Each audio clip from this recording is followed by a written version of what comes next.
সব থেকে বড় স্কিল হচ্ছে কমিউনিকেশন। তুমি যদি কমিউনিকেশনে এক্সপার্ট হও, তুমি যা চাও তাই পাবে। কারণ হচ্ছে কি, তুমি যদি মানুষকে সেল করতে জানো, সেল কীভাবে করতে হয় সেটা যদি জানো, যেমন তুমি একটা মানুষকে যা যা চাইলে তা পাইলে, তো যা করতে চাইলে সেটা সে করতে দিলে, তুমি যেটা বললে সে সেটা শুনলো।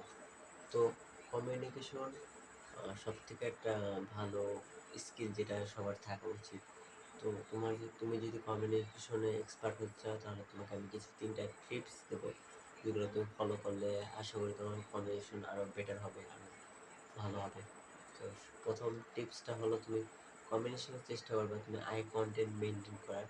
তুমি আই কন্টেন্ট যদি মেনটেন করতে পারো, তাহলে মানে সামনে যে মানুষটা আছে সে তোমার কাছে 90% অ্যাট্রাক্ট হবে, তোমার কথা সে শুনবে, বুঝবে, ইমোশনালভাবে কানেক্ট হবে।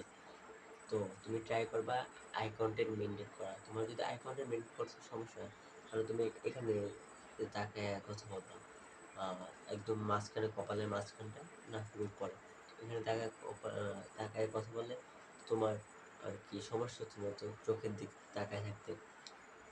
সেকেন্ড হচ্ছে, তুমি চেষ্টা করবা যে তার তার বিষয়ে মানে তার বিষয় নিয়ে কিছু আলোচনা করতে। কারণ মানুষ সবাই স্বাচ্ছন্দ্য, মানে ভালো লাগে নিজের বিষয় কিছু জানতে, শুনতে। যদি আমাকে বলো আমার নাম কি, আমার আমার বাসা কোন, মানে আমার বিষয় যত রিলেটেড, মানুষের বিষয় যত রিলেটেড তুমি প্রশ্ন করবা, সে তত কমফোর্ট ফিল করবে। থার্ড হচ্ছে, তার নাম ধরে ডাকবা। পৃথিবীর সব মানুষই তার নামের প্রতি তার ভালোবাসা থাকে একটা, সবার নামই তার পছন্দ হয়। তো তার নাম ধরে ডাকলে তুমি ইজিলি তুমি মানুষের সাথে কানেক্ট করতে পারবে, মানুষ তোমার সাথে রিলেট করতে পারবে। চেষ্টা করবা নাম ধরে ডাকার সবাইকে।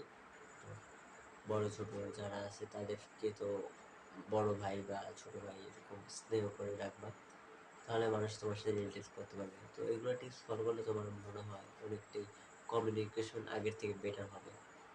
আল্লাহ হাফিজ।